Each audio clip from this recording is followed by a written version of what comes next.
आपका स्वागत है हमारे चैनल जी व्रत पर्व त्योहार में। चलिए हम आपको बताते हैं रवि प्रदोष व्रत कथा। प्रदोष व्रत के दिन जरूर पढ़ें ये कथा, जीवन में बनी रहेगी खुशहाली।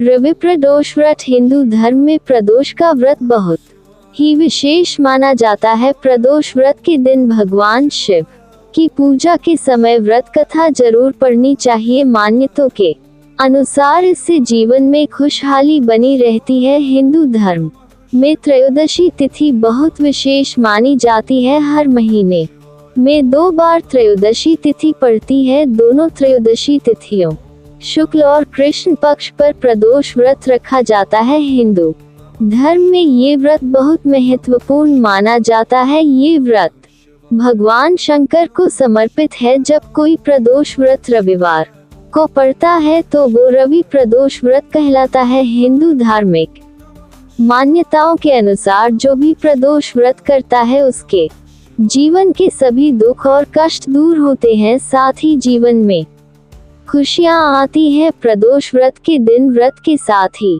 भगवान शिव और माता पार्वती की पूजा करने से सारे संकट दूर हो जाते हैं। प्रदोष व्रत के दिन पूजा के समय कथा भी अवश्य पढ़नी चाहिए, इससे जीवन में खुशहाली बनी रहती है। वहीं बिना कथा पढ़े व्रत और पूजा अधूरी मानी जाती है और इसका फल प्राप्त नहीं होता। आज है रवि प्रदोष व्रत। वैदिक पंचांग के अनुसार माघ माह के शुक्ल पक्ष की त्रयोदशी तिथि की शुरुआत आज यानी 9 फरवरी को शाम 7:25 पर होगी। वहीं इस तिथि का समापन कल यानी 10 फरवरी को शाम 6:57 पर हो जाएगा। प्रदोष व्रत में शाम की पूजा का महत्व है, इसलिए आज प्रदोष व्रत रखा जाएगा। आज रविवार है, इसलिए इसे रवि प्रदोष व्रत कहा जा रहा है।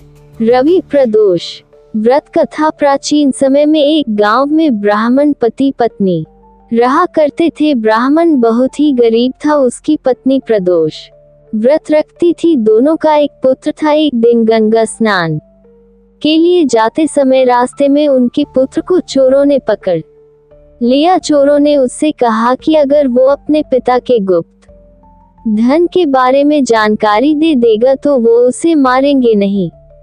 इस पर बालक ने कहा कि उसके माता पिता गरीब हैं और उनके पास कोई गुप्त धन नहीं है। फिर चोरों ने बालक से पूछा कि उसकी पोटली में क्या है। इस बालक ने कहा कि पोटली में रोटियां हैं जो माँ ने बनाए हैं। ये सुनकर चोरों ने उसे जाने दिया। इसके बाद वो बालक चलते चलते एक नगर में जा पहुंचा। बालक उस नगर में एक बरगद के पेड़ की छाया के नीचे विश्राम करने लगा। इसी दौरान उसे नींद आ गई और वो सो गया।